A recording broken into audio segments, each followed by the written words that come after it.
8 remedii cu salvie pentru sănătate și relaxare pe care nu vrei să le ratezi. Ceai de salvie pentru gât iritat. Prepară un ceai din frunze de salvie și consumă-l călduț pentru a calma durerile de gât și a reduce inflamația. Gargară cu infuzie de salvie. Acest remediu poate ajuta la tratarea iritațiilor și a inflamațiilor gâtului. Ulei de salvie pentru masaj.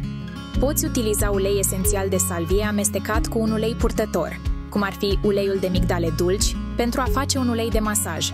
Inhalare cu abur de salvie. Adaugă câteva frunze de salvie într-un castron cu apă fierbinte și inhalează aburul pentru a trata congestiile nazale sau respiratorii. Loțiune cu salvie pentru piele.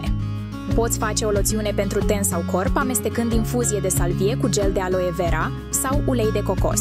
Scăldat în infuzie de salvie.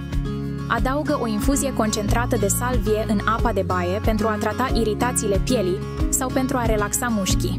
Compresă de salvie. Pregătește o infuzie de salvie și înmoaie un tifon sau o cârpă curată în lichid. Aplică compresa pe zonele afectate pentru a trata iritațiile sau pentru a reduce inflamațiile. Mască capilară cu salvie. Amestecă frunze de salvie cu ulei de cocos și aplică pe păr pentru a hrăni și revigora scalpul. Descoperă magia naturii cu aceste remedii naturale.